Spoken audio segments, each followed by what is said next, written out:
जनार्दना कृष्ण राधिकापते जन विमोचना कृष्ण जन्ममोचना गरुड वाहना कृष्ण गोपिकापते नयन मोहना कृष्ण नीरजेक्षणा।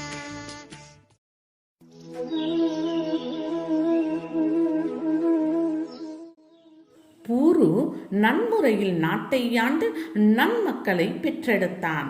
அவனுடைய வம்சத்தில் பிறந்த சுமதி என்பவளுக்கு துஷ்யந்தன் பிறந்தான். அவன் அந்நாட்டை ஆண்டு வந்தான். ஒரு நாள் துஷ்யந்தன் காட்டிற்கு வேட்டையாடுவதற்காக சென்றான். அங்கு கண்வ மகரிஷியின் ஆசிரமம் இருந்தது. அவன் அதில் தங்கினான். அந்த இடத்தில் தேவ மாதர் போல் தோற்றமளித்த அழகிய இளம்பெண் ஒருத்தியை கண்டான். மலர் போன்ற முகமும் கருவண்டு கண்களும் மெல்லிய இடையும் சுருண்ட கூந்தலும் ஒசிந்த நடையும் கொண்ட அப்பெண்ணை கண்டவுடன் காதல் கொண்டான். உடனே அவளிடம், பெண்ணே, நீ யார்? இந்த ஆசிரமத்தில் இருக்க காரணம் என்ன? உன்னை பார்த்தால் தேவலோக பெண் போல் தெரிகின்றது என்று கேட்டான். அழகிய தோற்றத்துடனும் வாலிப பருவத்துடனும் காணப்பட்ட அவனை கண்டதும் அவளுக்கும் காதல் பிறந்தது. இருப்பினும் நாணம் கொண்டவளாய் ஓரக்கண்ணால் அவனை பார்த்தபடி பேசத் தொடங்கினாள். அன்பரே, என் பெயர் சகுந்தலை. விஸ்வாமித்திர மகிழ்ச்சிக்கும் மேனகைக்கும் பிறந்தவள். மேனகை தேவலோகம் செல்லும் பொழுது இந்த கண்வ மகரிஷியிடம் ஒப்படைத்து விட்டு சென்றாள். அவரும் என்னை தன் மகள் போல் பாவித்து வளர்த்து வருகின்றார் என்று கூறினாள். அவள் ஒரு விதத்தில் ராஜகுலத்தை சேர்ந்தவள் என்று தெரிந்தவுடன் துஷ்யந்தன் மகிழ்ச்சி அடைந்தான். தன்னை யார் என்று அறிமுகப்படுத்திக் கொண்டான். தான் அவளை மணக்க விரும்புவதாகவும் கூறினான். அவளும் சம்மதித்தாள். உடனே அங்கேயே அப்பொழுதே காந்தர்வ முறையில் திருமணம் செய்து கொண்டான். சில நாட்கள் துஷ்யந்தனும் சகுந்தலையும் இன்பமுடன் அங்கு வாழ்ந்து வந்தார்கள். பின்னர் ஒரு நாள் சகுந்தலையிடம், பெண்ணே, நான் நாட்டிற்கு திரும்பச் செல்ல வேண்டி உள்ளது.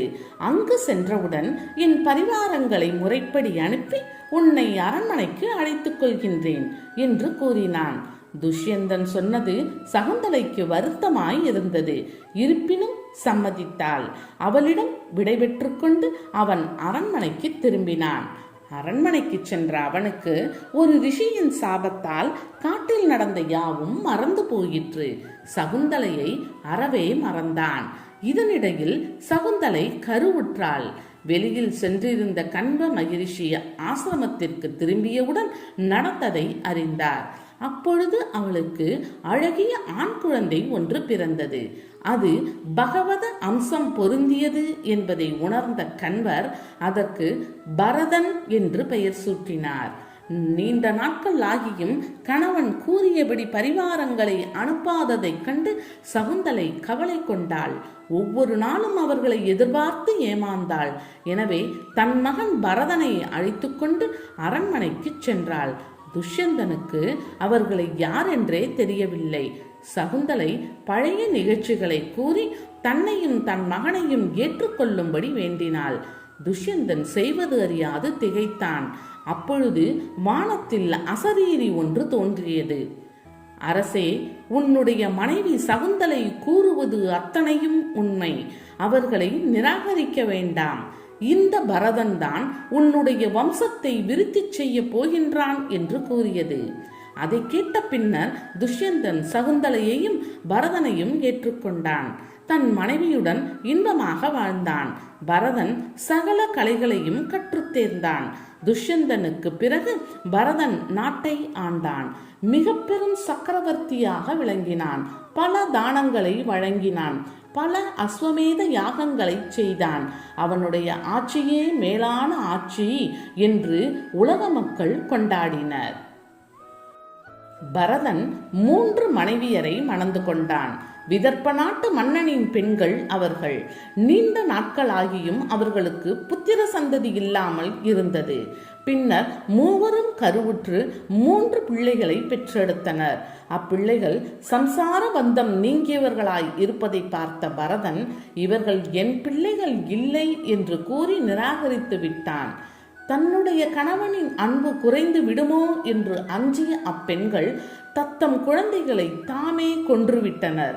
பின்னர் நீண்ட நாட்கள் சந்ததி இல்லாமல் பரதன் தவித்தான். அவனுடைய வம்சம் விருத்தி அடைய வழியில்லாமல் இருந்தது. எனவே அவன் தனக்கு புத்திர வேண்டி மருத்துக்களை அழைத்து யாகம் செய்யும்படி சொன்னான். அவர்களும் யாகத்தை செய்யத் தொடங்கினர். பிரகஸ்பதிக்கு உசத்தியர் என்ற சகோதரர் ஒருவர் இருந்தார். உசத்தியரின் மனைவி மமதை. அவள் கருவுற்று இருந்தாள். உடல் பூரிப்பும் அழகும் கொண்டு விளங்கிய அவளை கண்டு பிரகஸ்பதி காமுற்றார். கொழுந்துவிட்டு எரியும் காமத்தீக்கு ஆட்பட்ட அவர் அப்பெண்ணை பலாத்காரமாக தழுவ முற்பட்டார். அப்பொழுது அப்பெண்ணின் வயிற்றில் இருந்த கரு, நான் கருவாய் வயிற்றில் வளர்ந்து வருவதால் வேறொரு சிசுவிற்கு இங்கு இடமில்லை என்று கூறியது. காம வயப்பட்ட பிரகஸ்பதி மிகவும் கோபம் கொண்டார். அந்த கருவை நோக்கி, நீ குருடன் ஆவாய் என்று சாபமிட்டார். தனக்கு ஏற்பட்ட காமவெறியை தீர்த்து கொள்ள என்ன செய்யலாம் என்று எண்ணி பிரகஸ்பதி தவியாய் தவித்தார்.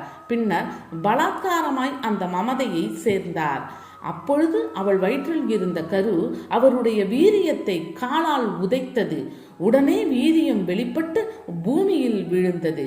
அது ரிஷியின் வீரியம் என்பதால் ஒரு அழகான ஆண் குழந்தையாக மாறிற்று. இதை கண்ட மமதை பயம் கொண்டாள். தான் விரும்பாவிட்டாலும் பிரகஸ்பதி தன்னை சேர்ந்து விட்டார் என்று தன் கணவர் அறிந்தால் கோபம் கொள்வார், தன்னை ஏற்றுக்கொள்ள மாட்டார் என்று எண்ணிய மமதை இந்த நிகழ்ச்சியை அடியோடு மறைத்துவிட விரும்பினாள். எனவே தன் கண்முன் கிடக்கும் குழந்தையை அப்படியே விட்டுவிட்டு செல்லத் தொடங்கினாள். அந்த குழந்தையை வளர்க்கும்படி பிரகஸ்பதி மமதையை வேண்டினார். ஆனால் அவள் அதனை மறுத்துவிட்டாள். ஒரு பெண்ணிற்கு கணவனல்லாத வேறொருவன் மூலம் பிறந்த குழந்தை ஆதலால் பிரகஸ்பதி அதற்கு பரத்வாஜன் என்ற பெயரிட்டார். இருவருமே அந்த குழந்தையை வளர்க்க முடியாத நிலையில் அங்கேயே விட்டுவிட்டு சென்றனர். பரதனின் யாகத்தை நடத்தி வந்த மருத்துக்கள் அந்த குழந்தையை கொண்டு சென்று பரதனிடம் கொடுத்தனர். பரதனின் வம்சம் விளங்க மருத்துக்களால் வழங்கப்பட்ட குழந்தை ஆதலால் அதற்கு விதாதா என்ற பெயரும் ஏற்பட்டது. அந்த பரத்வாஜரை பரதன் சிறப்புடன் வளர்த்தான். அவனுக்கு பின் அந்நாட்டை பரத்வாஜன் ஆளத் தொடங்கினான். விதாதாவுக்கு மன்யு என்ற மகன் பிறந்தான். மன்யுவிற்கு 5 பிள்ளைகள் பிறந்தனர். அவர்களில் நரன் என்பவனுக்கு சங்கிருதி என்ற மகன் பிறந்தான். சங்கிருதிக்கு குரு, ரந்திதேவன் என்ற 2 பிள்ளைகள் பிறந்தனர். அதில் ரந்திதேவன் என்பவன் பொருள் மேல் பற்று இல்லாதவனாய் திகழ்ந்தான். அவன் தன்னிடம் இருந்த பொருள் யாவற்றையும் மற்றவர்களுக்கு தானமாக வழங்கிவிட்டான். இதனால் அவன் மிகவும் ஏழ்மை நிலையை அடைந்தான். மிகவும் வறுமையில் உண்ண உணவின்றி உடுக்க உடையின்றி துன்பப்படும் நிலைமையையும் அடைந்தான். ஒருமுறை அவனுக்கு உணவில்லாமல் தன் குடும்பத்தினருடன் 48 நாட்கள் பட்டினியாய் கிடந்தான். அப்பொழுது தெய்வ செயலாய் அவனுக்கு உணவு, நீர், பாயாசம், கடலை போன்ற பொருட்கள் கிடைத்தன.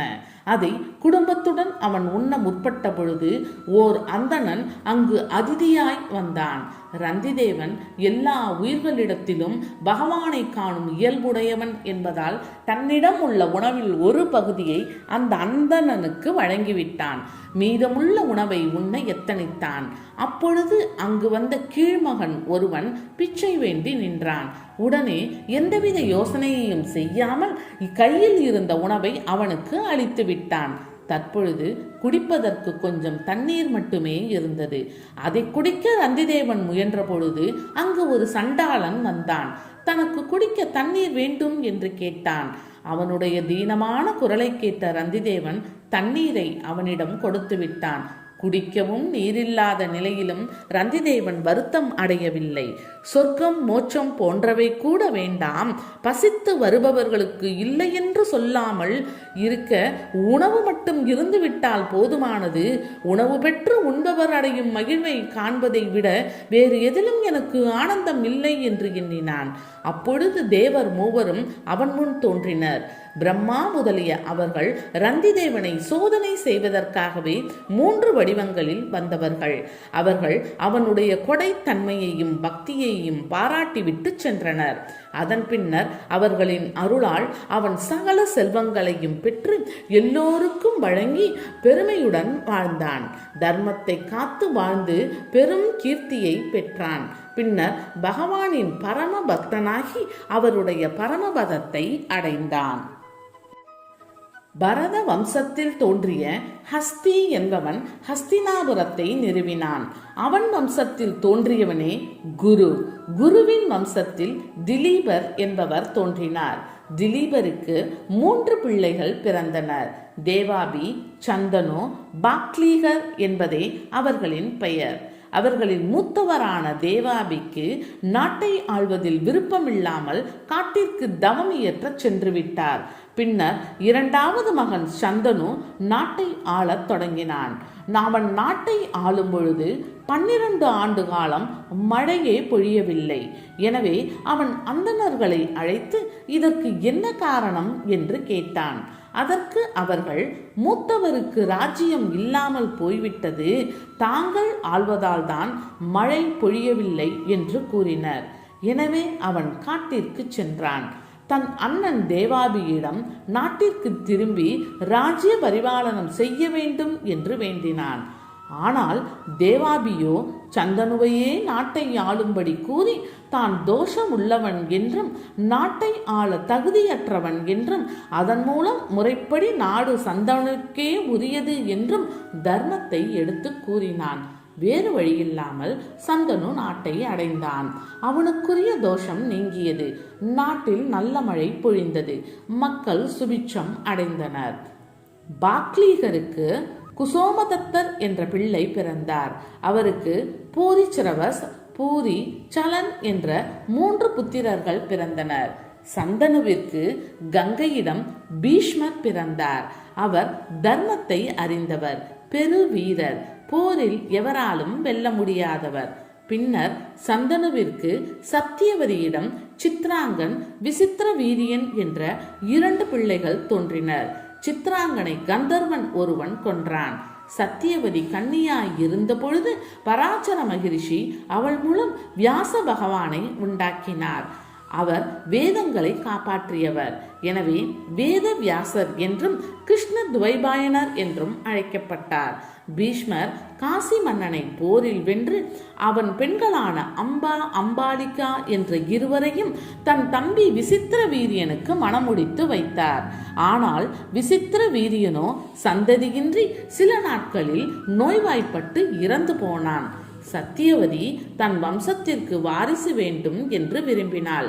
எனவே தன் மூத்த மகனான வியாசர் மூலம் அம்பா, அம்பாலிகா ஆகிய இருவரிடத்திலும் திருதராஷ்டிரனையும் பாண்டுவையும் உருவாக்கினாள்.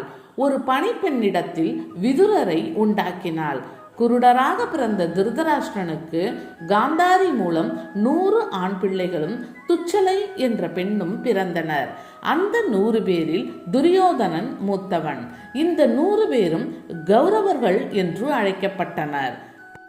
பாண்டுவிற்கு 2 மனைவியர். மூத்தவளான குந்தி மூலம் யுதிஷ்டன், பீமன், அர்ஜுனன் என்ற 3 பிள்ளைகளும், மாதரி மூலம் நகுலன், சகாதேவன் என்ற 2 பிள்ளைகளும் பிறந்தனர். இவ்வைவரும் பாண்டவர்கள் என்று அழைக்கப்பட்டனர். இந்த 5 பிறந்த பிள்ளைகளை அஸ்வத்தாமன் கொன்றான். அர்ஜுனனுக்கு சுமித்திரையின் மூலம் அபிமன்யு என்பவன் பிறந்தான். அபிமன்யுவின் மகனே இந்த கதையை கேட்டு வரும் பரீட்சித்து. ஹஸ்தி வம்சத்தில் சரத்வான் என்பவன் தோன்றினான். அவனுக்கு கிருபர் என்ற ஆணும் கிருபி என்ற பெண்ணும் பிறந்தனர். கிருபியை வில்வித்தையில் வல்லவரான துரோணர் மணந்து கொண்டார். அவருடைய மகனே அஸ்வத்தாமன். ஹஸ்தி வம்சத்தின் வழி வந்தவர்களில் ஒருவன் துருபதன். துருபதனும் துரோணரும் ஒன்றாக படித்தவர்கள். துருபதனுக்கு திருஷ்டத்யும்னன் என்ற ஆணும் திரௌபதி என்ற பெண்ணும் பிறந்தனர். திரௌபதியை பாண்டவர்கள் மணந்து கொண்டனர். பாண்டவர்களுக்கும் கௌரவர்களுக்கும் குருஷேத்திரத்தில் கடுமையான போர் நடைபெற்றது. யயாதியின் மூலம் தேவயானிக்கு 2 பிள்ளைகள் பிறந்தனர் என்று நாம் முன்பு கண்டோம். அதில் மூத்த மகனான யதுவிற்கு கஸ்ரசித்து, குரோஷ்கு, நலன், ரிபு என்ற பெயருடைய 4 பிள்ளைகள் பிறந்தனர். இவர்களுடைய வம்சத்தில் தோன்றியவர்கள்தான் போஜர்களும் விருஷ்ணிகளும். யது வம்சத்தில் இவர்கள் தோன்றியதால் யாதவர்கள் என்று அழைக்கப்பட்டனர். ஸ்ரீகிருஷ்ணன் யது வம்சத்தில் தோன்றி அக்குலத்திற்கு பெருமை சேர்த்தார். விஷ்ணுவின் பரம்பரையில் ஆகுகன் என்பவன் தோன்றினான். ஆகுகனுக்கு 2 பிள்ளைகள். தேவகன், உக்கிரசேனன் என்பது அவர்களின் பெயர்கள். தேவகனுக்கு 4 பிள்ளைகளும் 7 பெண்களும் பிறந்தனர். அதில் கடைசியாக பிறந்த பெண்ணின் பெயர் தேவகி. அவளை யதுவம்சத்தில் தோன்றியவரான வசுதேவர் மணம் செய்து கொண்டார். உக்கிரசேனருக்கு 9 பிள்ளைகள். அதில் மூத்தவன் பெயர் கம்சன். வசுதேவருக்கும் தேவகிக்கும் பிறந்த ஸ்ரீகிருஷ்ணனை பூபாரம் தீர்க்க அவதாரம் செய்தவர். இவர்களினுடைய வரலாற்றை நாம் 10ஆம் ஸ்கந்தத்தில் விரிவாக காணப்போகின்றோம். இவருடைய தங்கையே சுமத்திரை, வசுதேவரினுடைய தங்கையே குந்தி. அவளுக்கு பிருதை என்ற பெயரும் உண்டு. குந்தியின் புதல்வர்களே பாண்டவர்கள். எனவே பாண்டவர்களுக்கு கிருஷ்ணன் அம்மான் பிள்ளை. வசுதேவரின் இன்னொரு தங்கையின் மகன் தந்தவர்த்தன். அவனுடைய மற்றொரு தங்கையின் மகன் சிசுபாலன். எனவே தந்தவர்த்தனும் சிசுபாலனும் ஒன்றுவிட்ட அண்ணன் தம்பியர். பகவானின் அரண்மனையில் துவார பாலகர்களான விஜயன், ஜெயன் என்பவர்களே முன்னர் இரண்யனாகவும் இரண்யாட்சனாகவும் பிறந்தனர் என்று கண்டோம். தற்பொழுது 3வது பிறவியில் அவர்கள் தந்தவர்த்தனாகவும் சிசுபாலனாகவும் வந்து பிறந்தனர். 9ஆம் ஸ்கந்தம் முற்றிற்று.